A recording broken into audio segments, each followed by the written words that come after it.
Rentable, fiable, innovant. Avec eux, ça risque de fluctuer. Mais soyez rassurés, vous serez en croissance sur le marché. Francis Gosselin, Philippe Richard Bertrand. L'économie, c'est sérieux. Mais prends pas ça pour du cash. Bonjour et bienvenue dans ce nouvel épisode de Prends pas ça pour du cash. Philippe Richard Bertrand, qu'est-ce qui a attiré ton attention cette semaine? Il y a tellement de choses. Moi je suis le feuilleton, tu sais, la télésérie Commission Galland. Ça clique, ben oui, évidemment. C'est hallucinant. Non, mais honnêtement, là, t'es administrateur agréé, OK? Ouais, ben oui, effectivement. Okay? Bonjour. non, mais tu sais, ce que je veux en dire, c'est que tous les règles de gouvernance ont été échappées. Ah ben absolument. Il y a un très bon texte d'ailleurs d'Estelle Métayer que je salue au passage, mais dans la presse, puis qui m'a beaucoup fait réfléchir, mais en fait, c'est effectivement un échec sur toute la ligne, dont de la part du conseil d'administration. Et ça montre effectivement que les sociétés d'État, puis il faut rappeler, Phil, que depuis quelques années, là, en raison, je ne me rappelle plus de la loi exacte, mais ces gens-là sont rémunérés pour siéger sur des conseils d'administration. 23 000 chaque. C'est pas une grosse somme, là, disons, mais quand même, c'est une certaine compensation. Mais ceci dit, donc, ça a fait en sorte, on aurait pu croire, en fait, ça aurait dû faire en sorte de professionnaliser davantage. Ce qu'on constate, en fait, c'est que ça reste, rappelle-toi de l'époque de Monique Jérôme Forget, là, c'est pas prestigieux, là, ben, tu sais, les gens sont à la recherche de prestige, beaucoup plus que de fonctions qu'ils peuvent assumer avec pleine diligence, puis ça donne des trucs comme ça clique, là. Je veux dire, c'est assez abracadabrant ce qui s'est passé entre les comités de vérification, les vérificateurs internes, le PDG, la présidente du CA, c'est comme personne n'a fait son travail, sauf les petits contrôleurs à l'interne qu'on n'a pas écoutés, qu'on a censurés, qu'on a dit de ne pas... Au moment d'enregistrer l'émission, la dernière chose qu'on a su, c'est que le dernier président là, s'est fait rencontrer par ce petit comité-là, en disant, fais attention.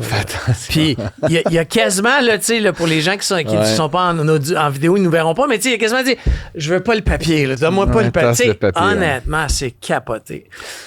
Phil, il y a des grèves ces temps-ci, grève des travailleurs de la construction. Tu t'en fous? Complètement. T'as pas une maison à acheter, non? Non. 18% d'augmentation? 24% d'augmentation? Honnêtement. Honnêtement, quoi? Non, mais, tu sais... Ils sont en grève, il y a des gens qui attendent leur maison, ces maisons ne seront pas livrées. J'ai beaucoup d'empathie c'est 30 milliards de dollars de business. J'ai beaucoup d'empathie pour ces gens-là qui attendent leur maison, mais tu sais, j'ai essayé de regarder les chiffres, là, puis tu regardes la position, on va appeler ça patronale, là, puis la position syndicale. Puis ces travailleurs-là, là, ont tellement de cotisations syndicales. Ah ouais, c'est fou, hein. Je regardais, là, t'augmentes leur... Tu sais, puis là, je vais peut-être mettre les chiffres du croche, là, mais genre, t'augmentes leur paye de 500$, là, tu sais, par mois, puis genre, il leur reste, genre, 30%. Tout le reste... Il y a de l'impôt, là. Non, mais tu sais, à un moment donné, c'est le modèle qui marche pas. Ça reste décourageant. Il y a Post Canada aussi qui flirte avec la grève de manière quasi permanente maintenant. C'est on va-tu fermer ça? Je sais pas, moi, je l'ai écrit. Non, toi, t'as écrit. Non, mais t'as écrit un très bon texte pour l'information. Mais, tu sais, la transformation de Post Canada est arrivée trop tard. S'il avait fait ça il y a 15-20 ans, tu sais, prends la Poste en France. La Poste a lancé une banque.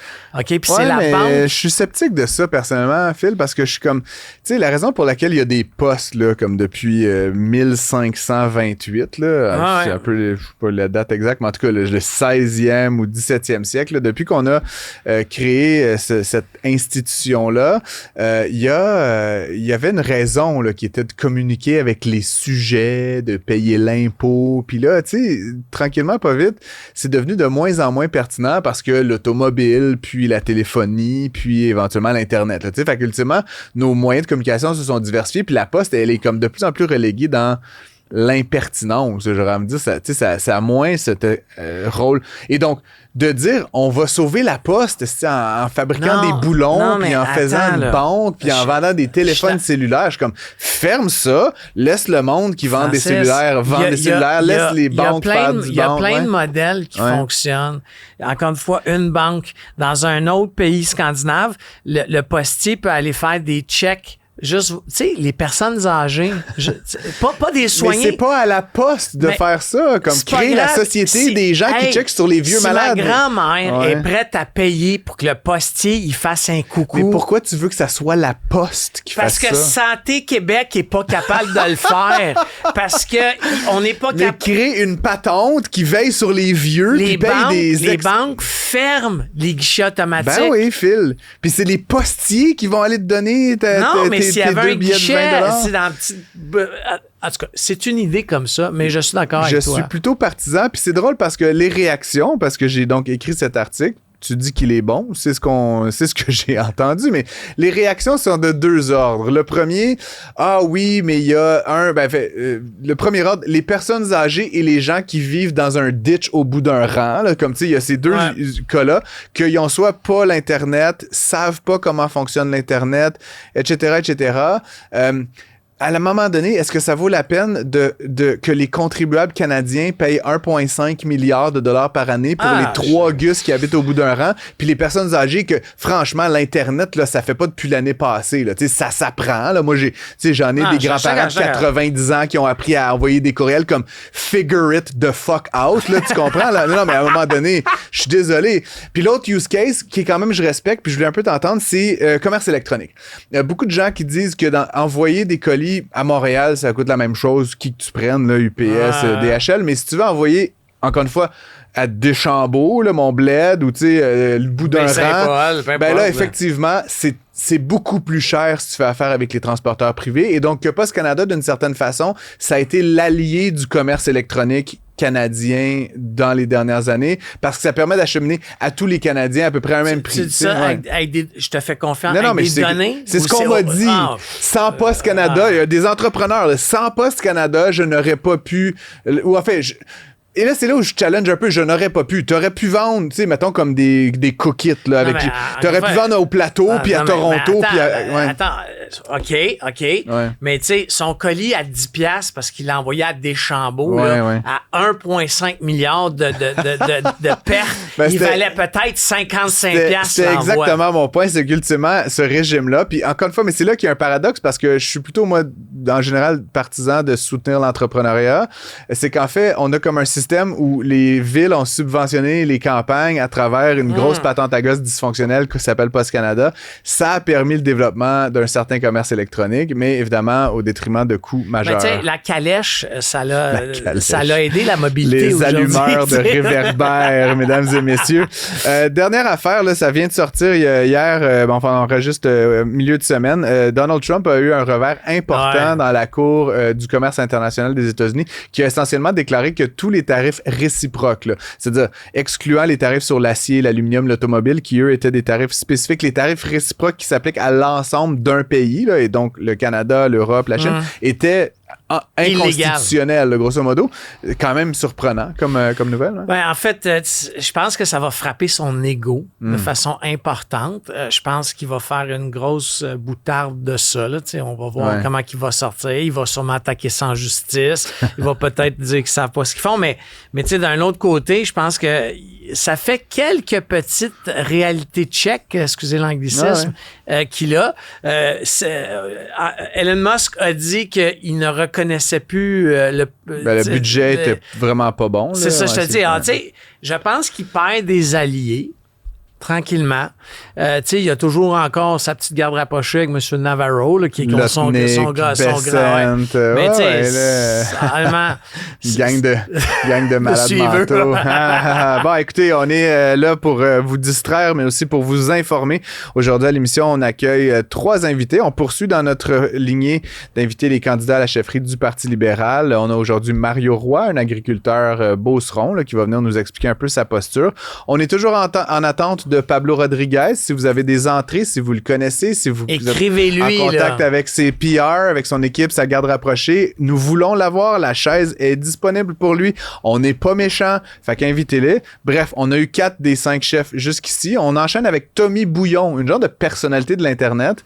Il est maçon, il pose des briques, mais il a développé Brick Recycle, qui est une compagnie qui recycle des briques, comme le dit le nom. C'est complètement révolutionnaire. La compagnie est en hyper croissance. Et on termine avec Hugo Kavenaghi, qui est directeur général du Collège Sainte-Anne, une école privée de l'ouest de Montréal, Lachine, Verdun. Maintenant, ils sont à Dorval, et maintenant qu'ils sont un peu partout, Rosemont. Mais qui a donc rénové son école à grands frais, plusieurs millions de dollars, et le coût au pied carré est comme moins de la moitié du coût dans le public. Quand c'est pas 3 fois. Quand c'est pas 3 fois. Bref, on a bien hâte de l'entendre et de vous le présenter. Restez à l'écoute avec nous. Si vous avez des questions, des commentaires, n'hésitez pas à nous les écrire sur les médias sociaux ou par courriel. À tout de suite.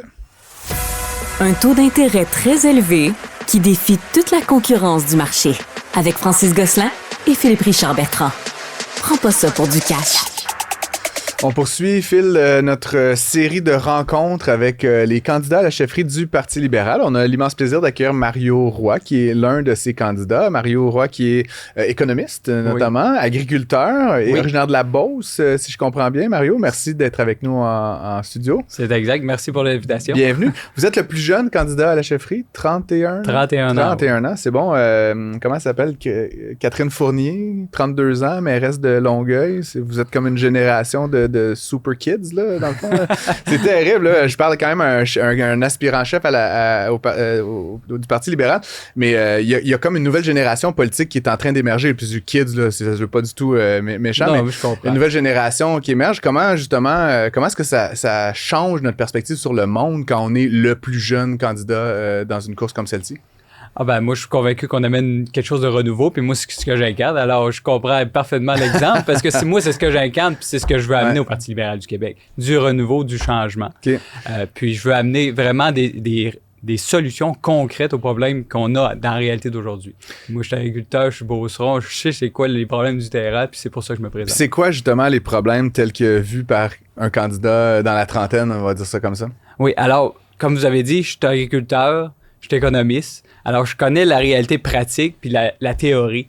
Puis aujourd'hui, là, en entreprise, on a vraiment besoin d'enlever de la paperasse, d'enlever de la bureaucratie au niveau des entreprises si on veut redonner du souffle aux entreprises.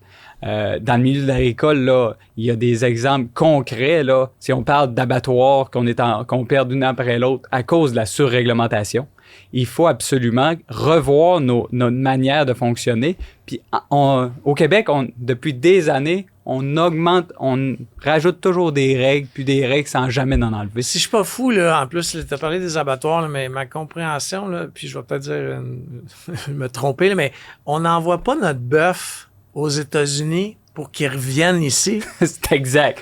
C'est fou, là. C'est un illogisme. Total, absolument. Puis c'est incompréhensible. C'est sûr que ça a un effet sur le coût. Exact. Puis quand on parle de protéger l'environnement aussi, ça a des impacts directs sur notre environnement. On a eu un débat là, à Trois-Rivières il y a quelques jours. Là.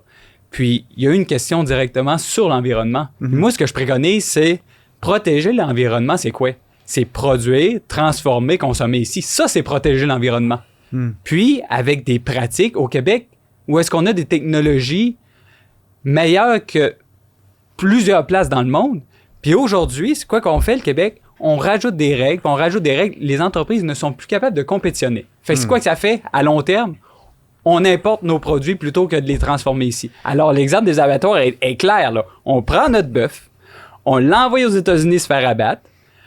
Le bœuf se fait abattre, on ramène la viande parce qu'on a besoin de se nourrir. Ouais. On le produit ici, on le fait abattre aux États-Unis puis on le ramène ici. Alors, le coût aux entreprises, le coût sur la tablette d'épicerie pour consommer, c'est énorme. Et le coût environnemental de tout ce déplacement. Et le coût environnemental. Moi, j'étais sur le conseil d'administration pendant quelques temps d'une petite société qui s'appelle Mathurin, qui représente des maraîchers, puis c'est une plateforme de commerce électronique 100% québécoise. Ouais.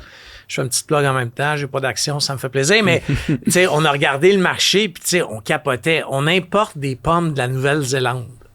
Tu c'est un illogisme total, là. Des pommes, au Québec, Ouais. Absolument. C'est assez particulier. Mario Roy, vous vous présentez comme un homme du peuple, on pourrait dire ça comme ça.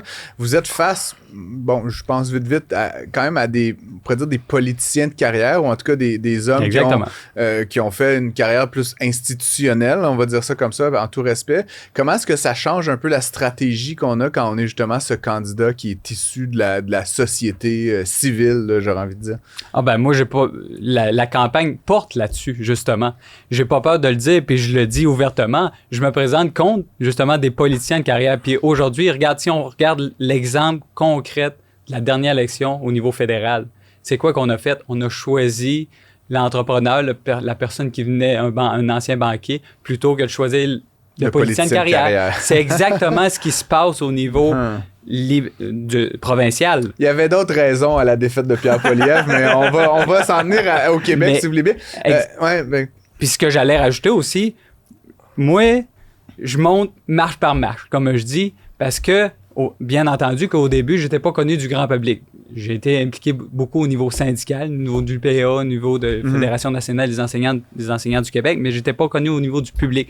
Moi, je me présente parce que je veux améliorer les choses, puis parce que je veux changer des choses. D'ailleurs, dans la cour, je suis le seul qui préconise d'enlever la bourse carbone. Pourquoi?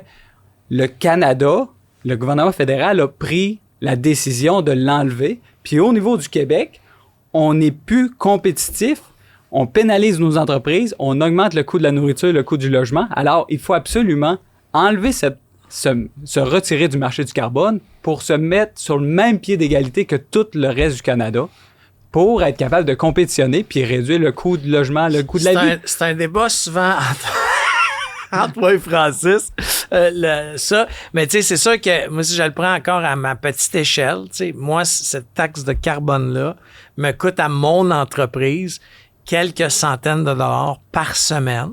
Tu vas me dire, bon, Philippe, mais pense à une compagnie de transport, là, tu sais, qui a 1000, je sais pas comment on appelle ça, remorques, là. Ouais. Tu sais, eux, en ce moment, ça les rend non compétitifs par rapport aux Ontariens, à la Nouvelle-Écosse. Tu sais, encore une fois, une absurdité. Ben oui, puis, mais mettons qu'on se rapporte juste au choix des Québécois. On regarde les sondages, il y a une majorité des Québécoises, des Québécois qui le demandent. Alors, moi, je pense qu'il serait raisonnable de suivre la volonté des Québécois et des Québécoises. Puis quand on se promène en région, là, il n'y a pas d'ambiguïté. Là. Je vous l'assure. Vous êtes un agriculteur, on parle de déréglementation, etc. Là, on parle d'enlever la bourse carbone, justement.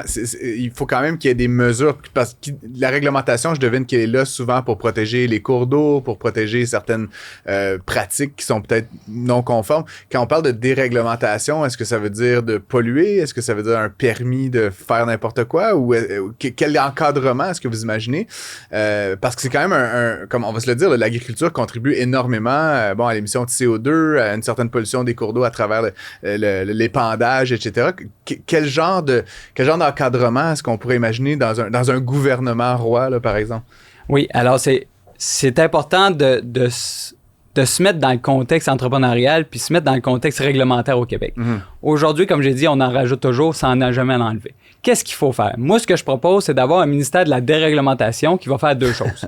La première chose... Comme un Doge québécois, c'est ça? La première chose, d'en enlever, parce qu'il y a un dédoublement de réglementation dans différents ministères. Puis la deuxième chose, c'est de coordonner la réglementation entre les différents paliers du gouvernement. Pour vous donner un exemple très, très clair, en agriculture, il y a des règles qui changent d'une municipalité à l'autre. Alors, vous imaginez qu'un agriculteur qui passe d'un champ qui est dans une municipalité à un autre champ qui est dans une autre municipalité se voit suivre des règlements différents. Alors, est où la logique là-dedans? Est où la logique? Puis comment qu'on peut s'asseoir puis de voir, premièrement, c'est qui va réglementer quel palier de gouvernement, puis comment qu'on peut alléger ce fardeau-là pour les entreprises, pour permettre, non de réduire, comme vous avez dit, les normes. On veut garder nos normes, puis ça, on est tous...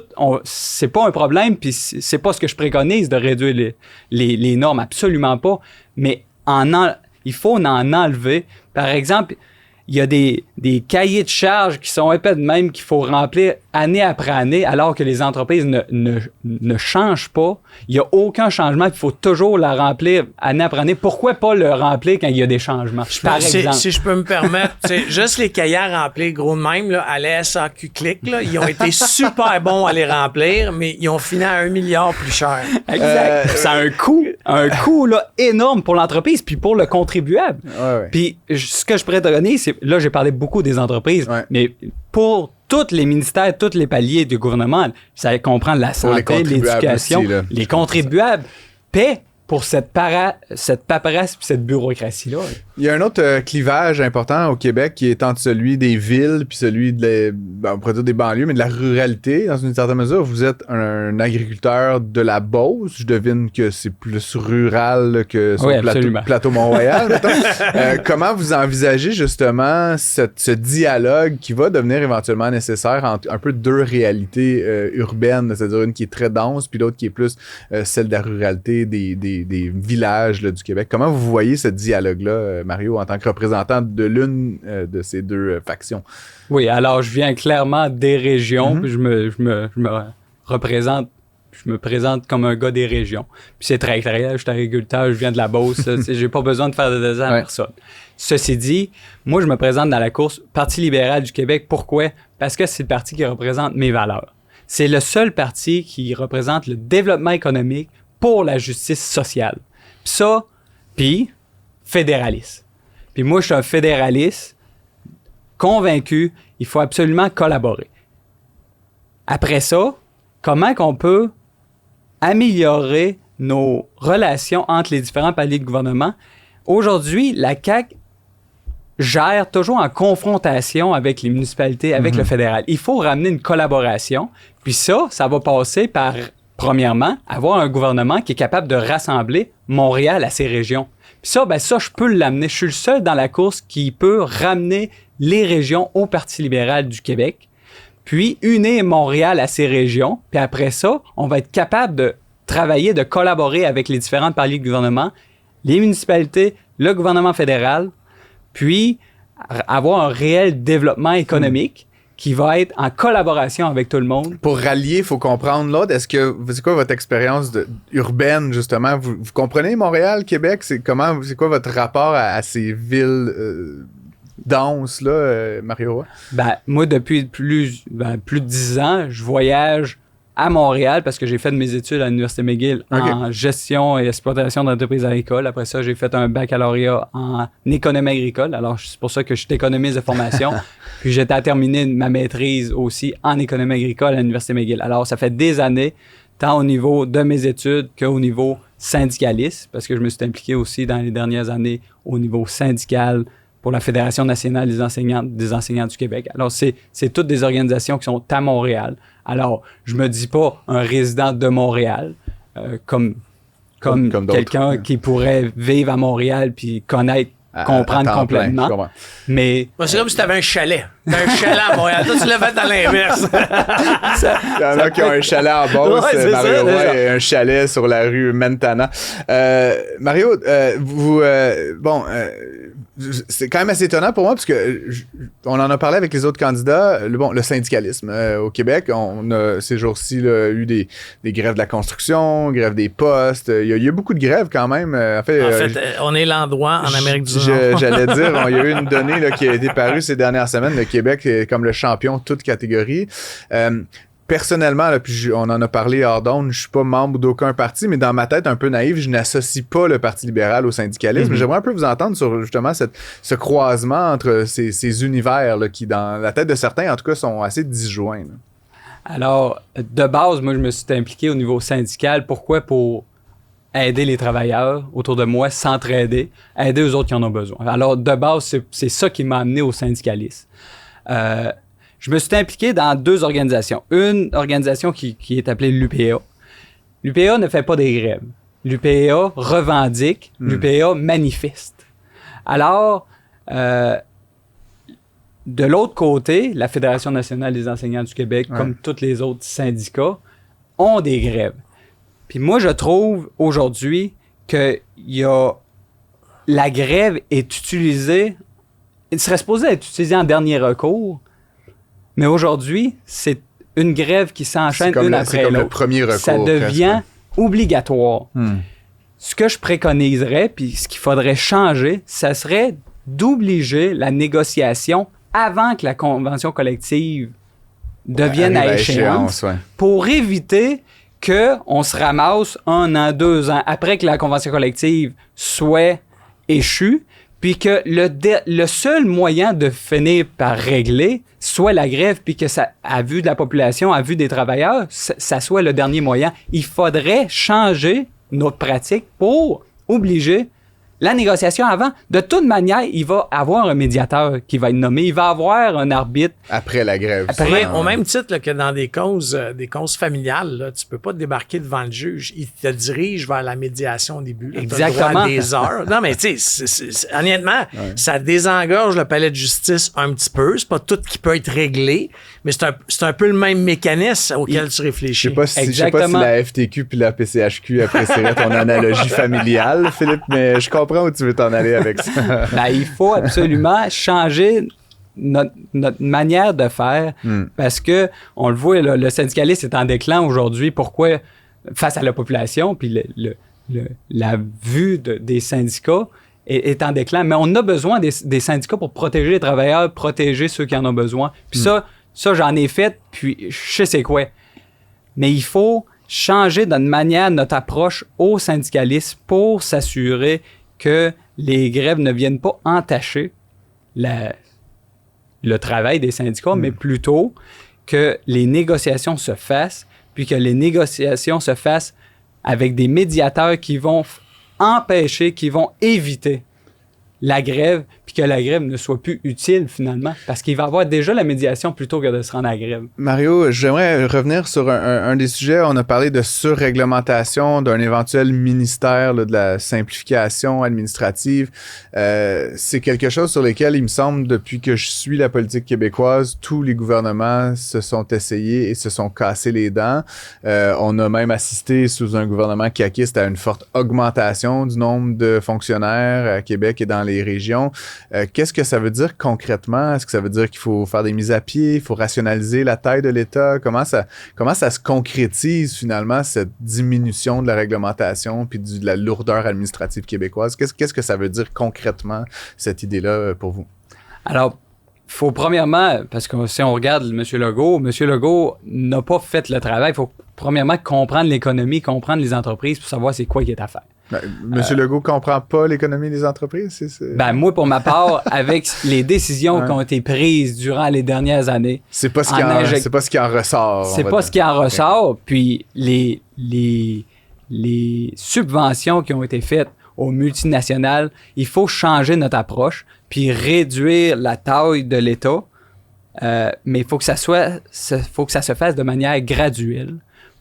Moi, ce que je préconise, ça serait de réduire la taille de l'État en évitant de remplacer des personnes qui partent à la retraite, puis ça se fasse de manière graduelle.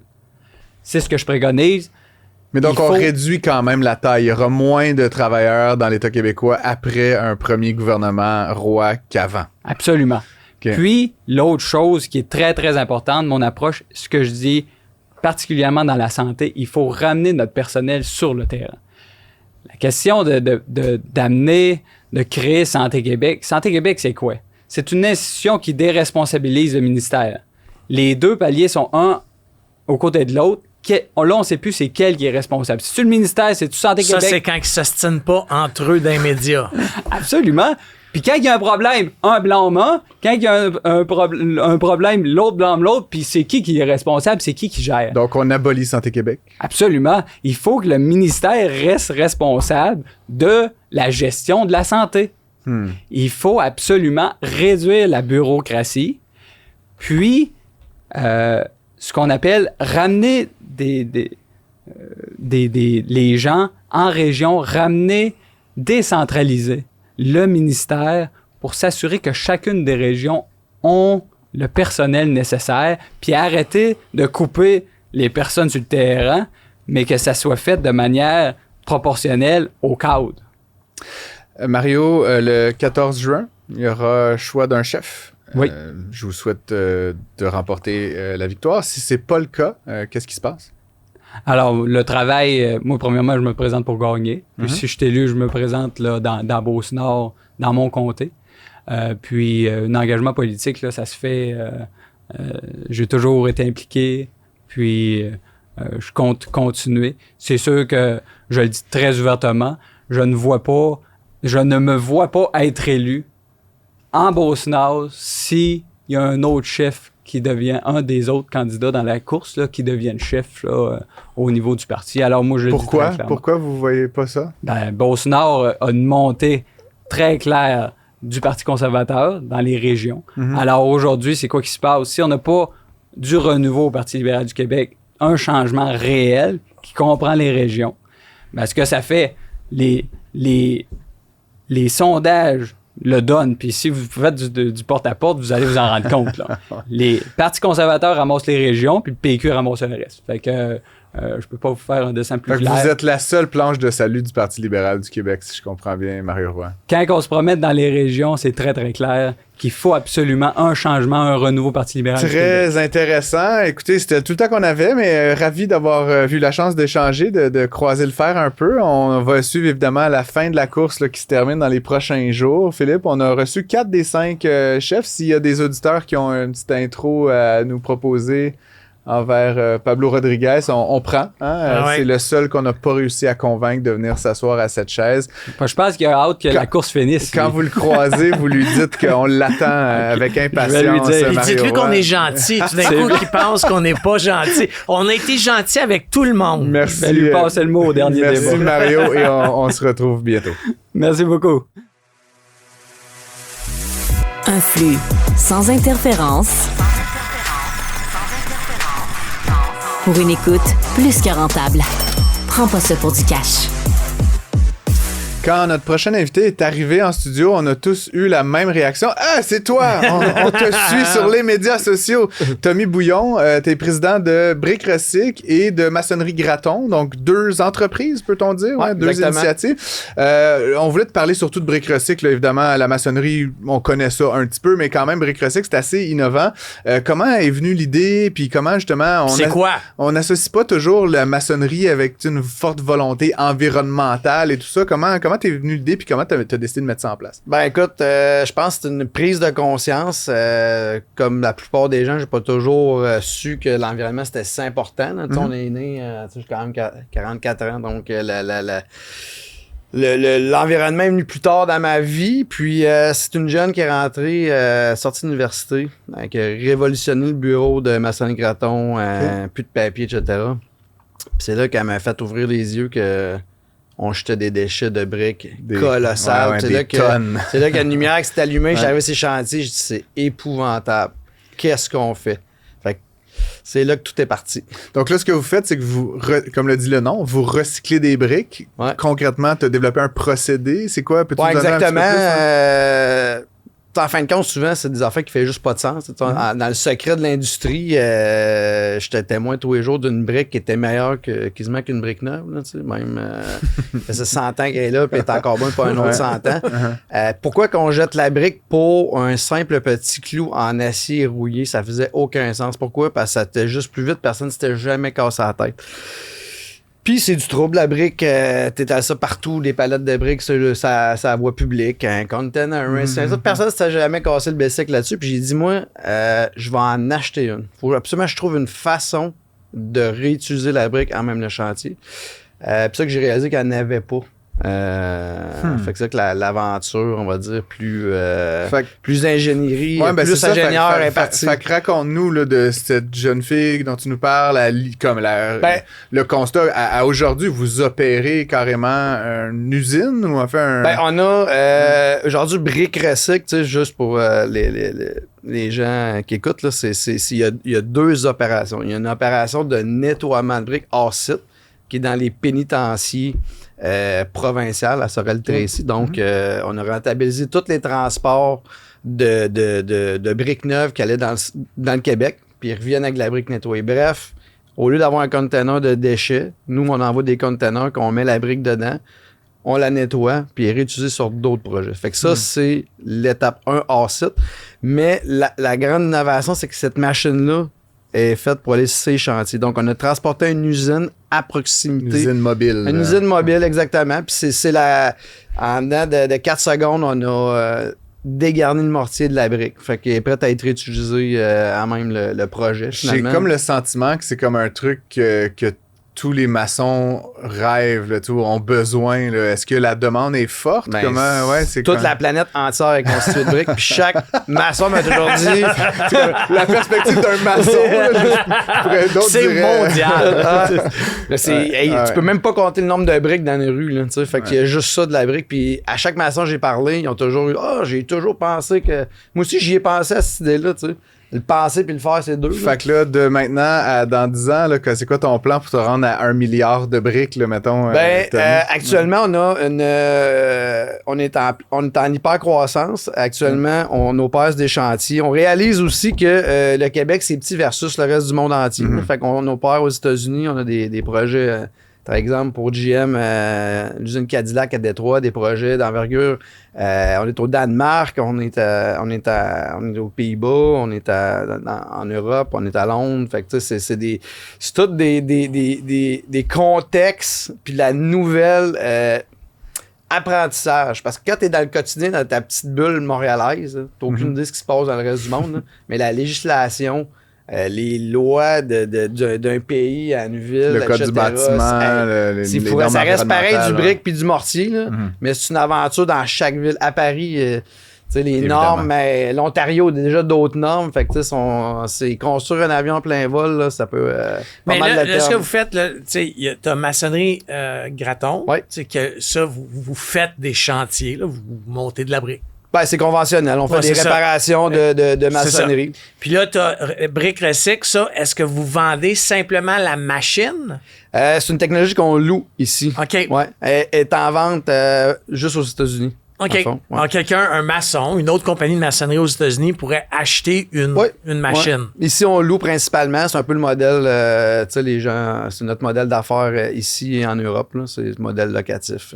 J'ai comme le sentiment que cette business, parce que tu sais, faire la maçonnerie sur des chantiers comme qui est ton métier là, historique, je veux dire, ça peut grandir, mais à un moment donné, tu sais...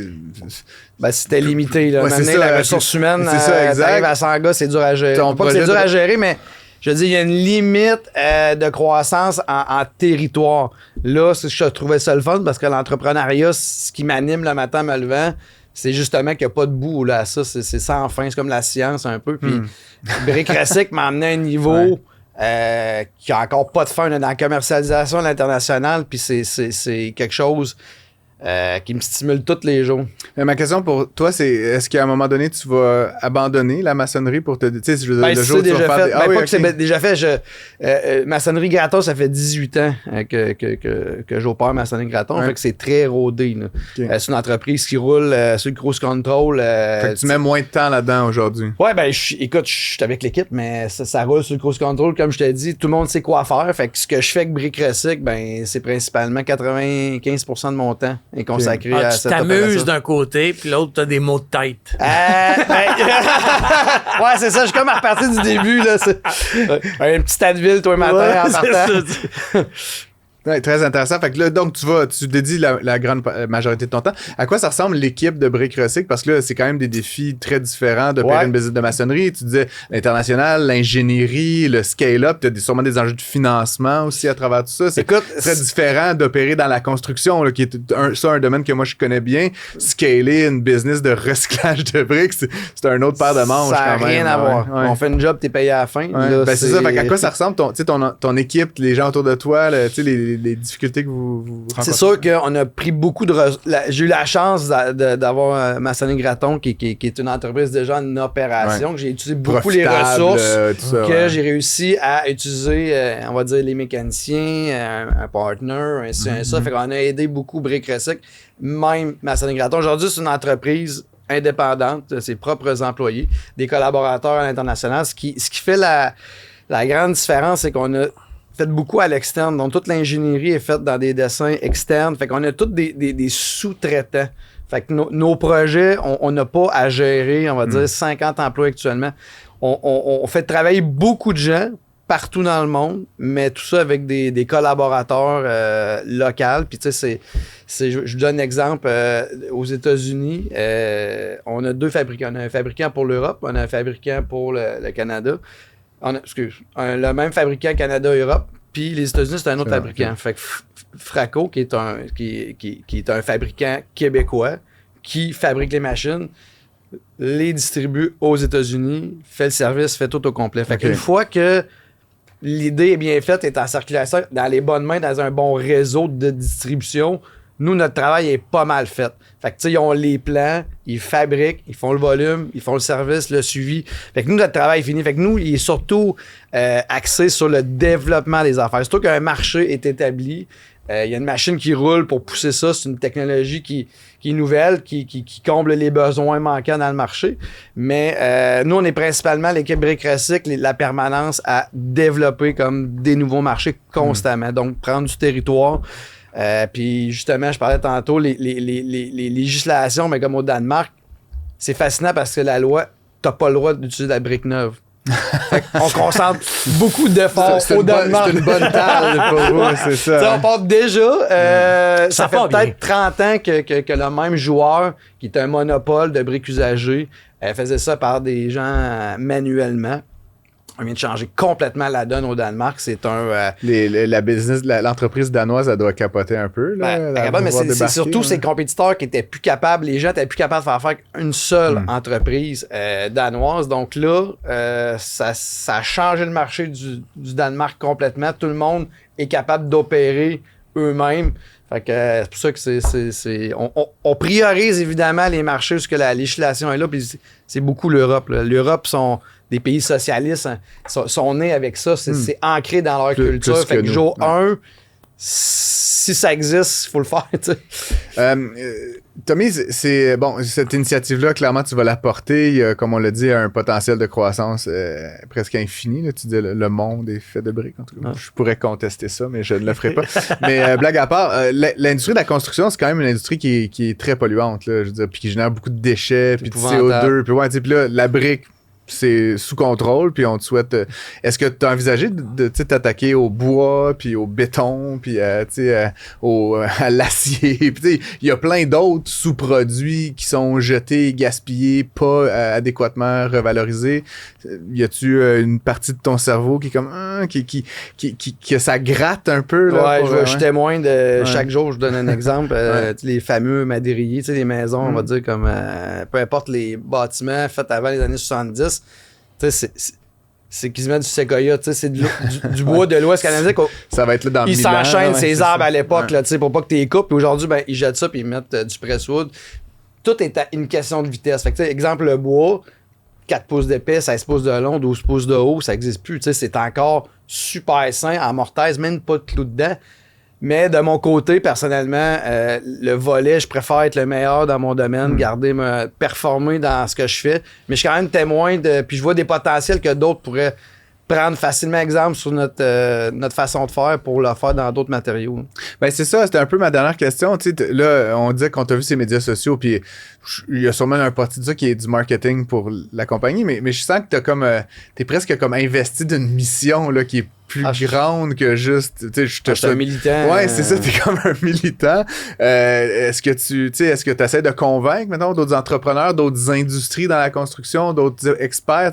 Si toi-même, tu veux pas aller faire les madriers, y a-tu comme un Tommy charpentier-menuisier là, que tu pourrais comme, gosser assez longtemps pour qu'ils finissent par... Tu vois ce que je veux dire? Je fais beaucoup de coaching, j'aide beaucoup les gens. Fait que quand t'as tracé la voie, t'as fait la première trail, après ça, c'est plus facile de passer. La législation au Québec, c'est pas évident. Là. Je l'ai tout bousculé au complet de A à Z. Là. Fait que j'ai tout défrayé. Après ça, il reste juste à passer dans le même chemin. Puis j'en sens plein de belles initiatives qui s'en viennent. Là. Tu nous les référeras. On va les accueillir avec grand plaisir. Tommy, en tout cas, je te remercie d'être venu en studio. C'était vraiment cool. J'ai l'impression de... Tu sais, quand tu suis quelqu'un depuis longtemps, c'est comme, il est là. Fait que merci. Puis on se reparlera de tes aventures. Là, quand tu seras rendu milliardaire, là, on fera ça sur un yacht ou dans un jet. Mais en tout cas, pour l'instant... Électrique. Merci d'être venu en studio. Plaisir, merci. Francis Gosselin, Philippe Richard Bertrand. Le seul duo qui vous redonne vraiment la monnaie de votre pièce. Notre dernier invité aujourd'hui, plusieurs d'entre vous le connaissent assurément, il est président-directeur du collège... président-directeur général du Collège Sainte-Anne à Montréal. Hugo Kavenaghi, bonjour. Merci d'être avec nous en studio. Souvent dans les médias, puis plus récemment, là, pour une énième fois, il me semble, sur un sujet, moi, qui me tient beaucoup à cœur, qui est celui des coûts de construction d'infrastructures publiques, on va dire, mais spécifiquement des écoles. Il en coûte moins de 2 fois moins cher de construire dans le privé que dans le public, ce qui est quand même paradoxal, il me semble. Hugo, comment, déjà, à brûle-pourpoint, comment on explique là, dans les grandes lignes cet écart de 1 pour 2 là, dans les coûts? 1 pour 2, on pourrait presque dire 1 pour 3. Je suis allé chercher un peu d'informations là, sur le net, puis des fois, oui, c'est presque 1 pour 3. Mais j'aurais tendance à dire, moi, j'aurais aimé parler aux autres, comment vous faites pour construire 2 à 3 fois plus cher? Et moi, je suis pas un expert, là. Oui, j'en ai fait beaucoup. Mais c'est parce qu'ils font des écoles beaucoup plus belles, non? C'est ça? Ce qu'on a fait dernièrement, c'est quand même une école signée Pierre Thibault Carboneux, ce qu'ils ne font même pas, qui est un coût supplémentaire. Hein. Donc, pourquoi? Encore une fois, dans les grandes lignes, Hugo. Je pense qu'on est engagé, on est impliqué dans un dossier, dans un projet. Les économies qu'on fait, nous, on est une OSBL, donc on va la réinvestir chez les enfants. Donc, le but du jeu, c'est de faire le plus beau projet avec les meilleurs coûts. Donc, c'est ce qui nous motive. Mais il n'y a pas comme un Hugo Kavenaghi de l'autre côté de la rue, dans cette école publique, qui est capable de faire exactement la même chose? Je pense pas, parce que déjà, c'est des budgets qui leur viennent directement du ministère, c'est des enveloppes. Donc, tant qu'à y avoir une enveloppe, pourquoi pas passer au travers? Puis après, je pense qu'ils ont des règles beaucoup plus contraignantes que l'on a, en termes d'appel d'offres, plus bas soumissionnaires et compagnie. Donc, ce qu'on n'a pas. Et je sais pas ce qui se passe au public, mais nous, on a fait vraiment une approche de conception intégrée, où on a assis à la table tous les acteurs concernés. Donc, j'ai choisi mon architecte. Avec mon architecte, on a choisi notre entrepreneur. Avec ces deux personnes-là, on a choisi nos professionnels, donc nos ingénieurs. Et on a même rentré des sous-traitants. Et on a assis tout le monde autour de la table et on dit, c'est moi le boss. Il n'y a pas de hiérarchie parce qu'un entrepreneur veut pas contredire un architecte et un sous-traitant veut pas contredire un ingénieur. J'ai dit, c'est moi le boss. On fait le projet ensemble pour qu'il soit le plus efficient possible. Et s'il y a des économies à faire, on va les faire tout de suite en construisant le projet. Pas à la fin, où c'est trop tard, parce que j'ai eu une mauvaise expérience on a construit le collégial il y a 15 ans. Où là, je suis rentré à un moment donné sur le chantier, puis j'ai vu la tête du comptoir de cuisine. J'ai dit, waouh, combien ça a coûté? Je l'ai pas vu. C'était sur des plans, tu peux pas le voir. Maintenant, il y a plus de CAD, il y a plus de 3D, mais à l'époque, il n'y en avait pas. Là, j'ai dit, il faut que je m'implique parce que ça a dû coûter une fortune, ce comptoir-là. Mais l'architecte, qu'est-ce qu'il veut? Il veut faire le plus beau. Il veut gagner les concours, des fois. Il est payé au pourcentage des travaux. Si ça dépasse, il touche aussi, ce qui est complètement ridicule. Je sais pas si c'est propre à l'Amérique du Nord ou au Québec, mais en Europe, t'as un contrat. Là, c'est au pourcentage des travaux final. Donc, quelque part, il y a personne qui est intéressé à faire un projet le plus percutant, le plus efficace et le moins cher. Ce qui me fait capoter dans ce que tu dis, c'est qu'au public, OK, il gagne le plus bas soumissionnaire. C'est la règle. Ouais. Mais ça finit quand même 2 à 3 fois plus cher. On le sait, là, plus bas soumissionnaire, après, il va te trouver des défauts sur les plans, et puis après, quand j'ai sélectionné mon entrepreneur, une chose qu'il m'a dit, je suis jamais allé en cours. Je dis quoi? Je suis jamais allé en cours. Ça veut dire quoi? Après, j'ai compris. Et puis, 80% de mes clients, c'est des anciens clients qui reviennent. Donc ça, j'ai aimé ça. Il y a un lien qui se fait avec les entrepreneurs, là. Et on va être ensemble pendant 12, 18 mois, une rencontre de chantier Et moi, je suis rentré dans le budget dans les temps en pleine pandémie. En pleine pandémie. Je pense que c'est le seul projet qui a rentré dans le temps et dans le budget, là. Pourquoi? Parce que j'avais dit à l'entrepreneur, il y a une complicité qui s'est créée. J'ai des élèves qui arrivent le 15 août. Faut que ce soit prêt. Ça peut pas être le 15 septembre, là. Je fais quoi avec les élèves, là? C'est pas un condo où je peux décider de rentrer un mois plus tard. Mais je les ai choisis.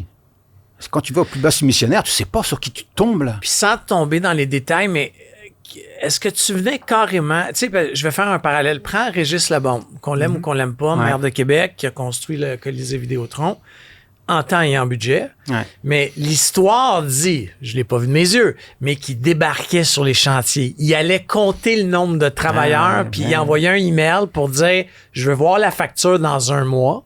Je veux voir. Non, mais ce qui est impliqué, engagé. C'est ça. Mais est-ce que c'est ça que tu faisais? J'ai quelqu'un, pas moi personnellement, j'ai quelqu'un qui pouvait le faire. Mais on a été... Le fait de construire le projet ensemble, là, c'est ça qui, chez nous, a fait toute la différence. À un moment donné, nous, on a des balcons tout autour de l'école. Puis je regarde les plans, je dis 3 mètres de balcon. Je dis, c'est 10 pieds, c'est... Puis avec nous, il y a toujours l'estimateur, l'évaluateur de l'entrepreneur. J'ai dit, Daniel, 2,50 m, 300 000. D'économie. Je regarde l'architecte. On est d'accord? Des comme ça, là, j'en ai des dizaines d'exemples. Et au final... Tu peux pas dire que il est petit le balcon. Non, il fait quand même 2,50 m là, puis on peut faire des classes extérieures. Pareil pour le système de climatisation, on est carboneutre, donc on a un système qui est performant, climatisation et chauffage au sol. 4 tuyaux, 2 chauds, 2 froids. Sous-traitant qui dit, excusez-moi, j'ai installé un truc comme ça avec 2 tuyaux, du chaud et du froid qui passaient dans le même tuyau. Ingénieur, je dis oui, mais c'est moins efficace, le temps que ça chauffe. Je dis efficace comment? Ça peut prendre 2, 3, 4, 5 heures avant que économie 2 fois moins de tuyaux. Donc, et comme ça a été des centaines de milliers de dollars. Mais l'ingénieur dit moi j'embarque pas, je signe pas, peut-être qu'il fera pas 18 quand il va faire 40 dehors, mais je veux pas qu'il fasse 18 à l'intérieur. En plus c'est déshumidifié. Il y a des exemples comme ça là. Et c'est parce qu'il faut être impliqué, faut être là, présent. Il faut dire je veux faire le projet le plus percutant possible, le moins cher, parce que je veux faire autre chose derrière avec l'argent qui me reste, ce qui n'est pas le cas des fois. Mais c'est là où, Hugo, justement, où c'est pas la première fois qu'on en parle de ça, puis c'est pas la première fois que tu sors dans les médias avec ça. Je voulais un peu t'entendre sur tes motivations, parce que, puis je veux pas, on est entre amis, mais j'ai l'impression que des fois que tu nargues les autres, là, tu comprends, j'ai réussi. Ben, pas du tout! Non, mais qu'est-ce que moi, je dis, venez voir comment on a fait. Ça, les bouquins qu'on écrit, c'est pour... Regardez ce qu'on fait. Qu'est-ce que tu voudrais qu'il se passe, là? Parce que tu sembles... Tu sais, la manière que tu l'exprimes, c'est quasiment comme si dans le public, c'était une fatalité. Genre, qu'est-ce qu'il faut... à la limite, pourquoi est-ce que tu y vas pas, toi? Là? Tu vois ce que je veux dire? Je pense qu'à un moment donné, ils vont nous attacher. Ils vont attacher avec des règles. Et ça prend telle chose, ça prend telle chose. Il faut une équipe d'ingénieurs pour ci, il faut une équipe d'ingénieurs pour ça. Pour quelle raison? J'en sais rien. Comme le plus bas submissionnaire, on le sait que c'est pas rentable. On sait que ça marche pas, mais ça reste comme ça. Les normes sont sûrement plus importantes, c'est vrai. Quand je fais des travaux, quand je fais des partenariats avec la ville, elle dit construis-toi là. Puis après on va utiliser la facture en 2. Ça va te coûter beaucoup moins cher, ça va être beaucoup plus pari parce que ils ont des règles qui sont beaucoup trop strictes, beaucoup trop encadrantes. C'est un ingénieur qui arrive avec le parapluie, avec le keyway, puis avec les bretelles. Mais j'ai comme l'impression que c'est une affaire plus de gouvernance. Tu sais, ça prend quelqu'un comme toi qui est... Parce que, tu sais, ultimement, la raison pour laquelle on fait le plus bas soumissionnaire puis tous ces fatras, c'est parce qu'on a souvent peur de la corruption. Là, puis qu'un Hugo, il favorise avec l'argent public son beau-frère. Puis bon, même si... Fait que là, on dit, non, mais c'est pour ça, je veux dire qu'on si le beau-frère fait une infrastructure qui tient la route à un prix, tu sais, est-ce que ça me toujours fait délicat en son temps. Est-ce que tu embarquerais dans un avion, là, imagine, là, tu rentres dans l'avion, puis il est marqué « Cet avion a été bâti avec le plus bas soumissionnaire ». Tu sais, ça fait pas de sens. Et le prix est 2 fois plus cher que dans l'autre compagnie. C'est ça, mais... my God. C'est difficile. Non, c'est difficile, puis c'est vrai, dans l'éducation, c'est ce dont on parle, mais là, ces derniers temps, il y avait aussi cette histoire autour des maisons des aînés à 1,8 million de dollars la chambre, n'est-ce pas? Bon, c'est un cottage à Outremont, là. Je pense que c'était des belles chambres, non? Hugo, qu'est-ce que tu ferais avec 1,8 million de dollars, toi, personnellement? 1 million de dollars, déjà, je pourrais pratiquement faire 2 bibliothèques. C'est ça. Non, mais on a reçu il y a quelques semaines une entrepreneur là, dans une OBNL, Unité, je crois, là, j'espère que je le défends. Unité-né. Qui est une filiale de Groupe Maurice. Mais qui construit des unités pour les personnes âgées à 3 fois ou la même chose que toi, mais tu sais, encore une fois, vocation, ils veulent un projet percutant, respect. Puis elle a dit, s'il me reste de l'argent, je vais faire un autre bloc. Mais ouais, comme moi, je vais faire une autre école s'il me reste de l'argent. C'est pas... Mais il faut sortir la construction, les infras, les gros infras du public, là. Ça ne fonctionne pas. On le voit, là, les feux de circulation à 1 million et des exemples comme ça, il doit y en avoir des dizaines. Là. Mais donc, Hugo, ça te dit pas de devenir consultant, non? Non, moi, je suis bien. Non, surtout pas. Oh non, je l'entends parler souvent de ça. J'ai dit non, je suis pas le... Non, je pense que... Non, c'est pas chacun son truc. Hein. Mais on t'appelle quand même, blague à part, là, parce que t'écris des livres, c'est beau, certains les lisent. Je me dis toujours que ceux qui lisent tes livres, c'est ceux qui sont déjà convaincus, peut-être un peu. Mais est-ce qu'on t'appelle? Est-ce que, je veux dire, les ministres, les décideurs publics... Pas tant, les collègues, beaucoup, là, hier soir encore. Mais ça, c'est pas juste dans la construction. On est en train de sortir une application, vous l'avez vu, Emilia, là, c'est sorti dans la... Écoute, ça vient de chez nous, une école. On n'est pas une tech, là. Puis là, c'est en train de faire la révolution en éducation pour la correction du français, pas juste au Québec, là, on va aller ailleurs. Ça vient de chez nous. Puis on va le sortir. On veut que tout le monde en bénéficie. Comment ça fait que c'est nous, une école? Tu imagines, ils ont créé pratiquement un incubateur dans une école secondaire. Pourquoi nous, on y arrive, puis je suis pas plus intelligent que les autres, là, puis on n'est pas la MIT, là. Puis, mais parce que j'avais un brain qui était dans une centre de service, qui essayait de mettre ça, qui amenait ça en haut. On l'écoutait pas. On l'a récupéré. On a regardé son truc. On dit, ouf, je crois pas, un truc qui corrige les textes de français, le syntaxe, l'orthographe. On l'a présenté à Drainville au mois de janvier l'année dernière. Syntaxe, montrez-moi ça. Mais on lui a donné la chance, on lui a donné un peu de budget, on dit ça a l'air de marcher ce truc-là. On s'est retourné auprès de notre fondation, d'aller chercher de l'argent. InvestEI nous a donné près de $300 000, puis on est parti avec ça. Puis là, c'est en train de faire boule de neige. Pourquoi c'est chez nous et pourquoi c'est pas ailleurs? Et on n'est pas plus malin que les autres. Là. Mais je pense que pour connaître un peu ton école, dans le sens, je suis pas allé à l'école, mais je connais beaucoup d'enfants qui sont allés. Mais tu sais, il y a une culture d'innovation chez vous. Puis j'ai fait, moi, à un moment donné, il y a quelques années, tu sais, la journée que vous faites pour les entrepreneurs. Je suis allé aider des étudiants. C'était la semaine dernière. J'ai fait ça il y a 2 ans. Et j'ai adoré ça. Je salue ta collègue là, qui gère ce programme-là. Isabelle. C'est ça. Mais je pense qu'il y a une culture d'innovation chez vous.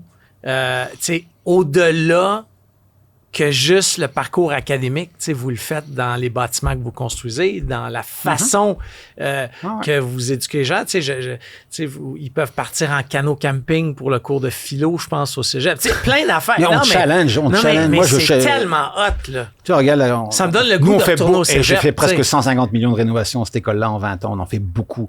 Puis là, on est en train de rénover l'administrative à Outremont, à Buissonnière. Et puis, j'ai le designer qui m'amène des plans. Je dis, hey, il y a 150 luminaires. Ouais, c'est pas cher, c'est 10 Ikea. Hey, Nicolas, mon électricien derrière qui va tirer 150 fils qui est payé à 120, 125, 150 aujourd'hui. Non.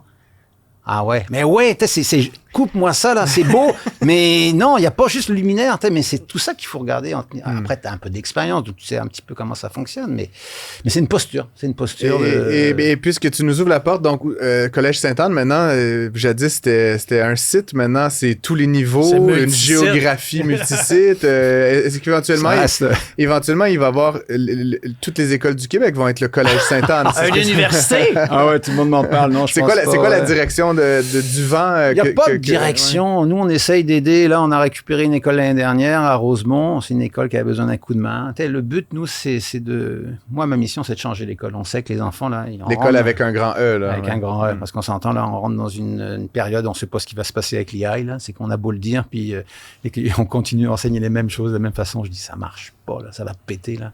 Au secondaire, au primaire, c'est pas si mal parce que c'est un peu la garderie, puis école obligatoire jusqu'à 16 ans. Ouais. Mais au collégial, puis à l'université, là, plus personne qui va payer des universités à 50 000, là. Quand tu dis, quoi? Faut que je m'assoie, j'écoute le prof passer ses slides, là.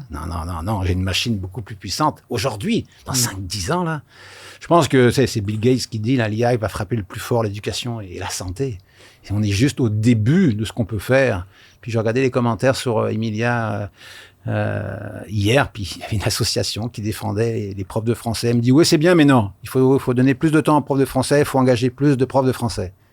Et on est en pleine pénurie, là. Oui, je comprends ton rôle d'association de protéger tes membres, mais allô, là, on t'offre un outil qui va permettre aux profs de français, au lieu de mettre 12 heures sur un paquet, ben, en mettre 3 heures. Est-ce qu'il y a une partie d'Hugo Kavanaghi qui a peur de tout ça?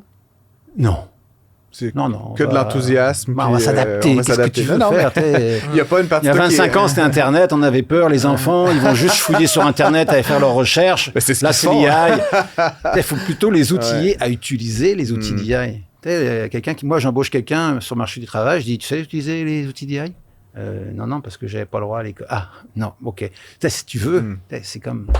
Ouais, puis d'ailleurs, on rappellera que le ministère de la cybersécurité et du numérique a récemment interdit aux salariés de l'État d'utiliser les outils d'intelligence artificielle. On va les envoyer au Collège Sainte-Anne. Et puis, t'as la Chine qui oblige tous les enfants à partir du primaire à suivre des cours d'IA. C'est comme... nous sommes condamnés, chers amis, mais tout va bien et avec le sourire, on peut faire de grandes choses. Hugo, merci beaucoup d'être venu en studio.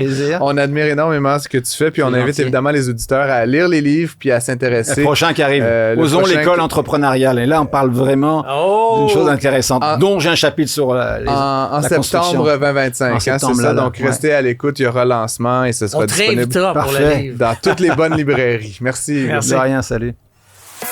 Francis Gosselin et Philippe Richard Bertrand remplissent vos poches sans vous les vider. C'était un bon show, Phil. Trois bons invités. Mario Roy, différent, on va se le dire. Différent. Je pense que, tu sais, encore une fois... C'est mon premier syndicaliste libéral, personnellement. Oui, moi aussi, mais j'aime le débat des idées qu'il y a entre tous les candidats. Personnage très authentique, rural, donc il est pas un politicien de carrière, donc on va bien voir. Le résultat, je rappelle, de cette course à la chefferie sera dévoilé le 14 ou le 15 juin, donc ça arrive rapidement. On n'a toujours pas de nouvelles officielles de Pablo Rodriguez. Si vous le connaissez, on voudrait l'interviewer pour entendre son point de vue sur l'économie et les affaires. Donc, n'hésitez pas à nous le recommander. Sinon, Tommy Bouillon, évidemment, je suis comme un peu starstruck. C'est quelqu'un que j'avais beaucoup vu sur les médias sociaux. Et Hugo, tu partages une passion non éducative avec lui. La course à endurance. Ils ont passé comme plusieurs minutes après l'entrevue à jaser d'ultra-marathon et de traverser le désert à nu-pieds dans le sable par moins 40 degrés. Bref, je vais rester, moi, personnellement, à regarder Netflix et en trottinette. Merci d'avoir été à l'écoute. On se retrouve la semaine prochaine pour de nouvelles aventures. Tous les épisodes de Prends pas ça pour du cash sont disponibles en podcast sur l'application et le site cube.ca.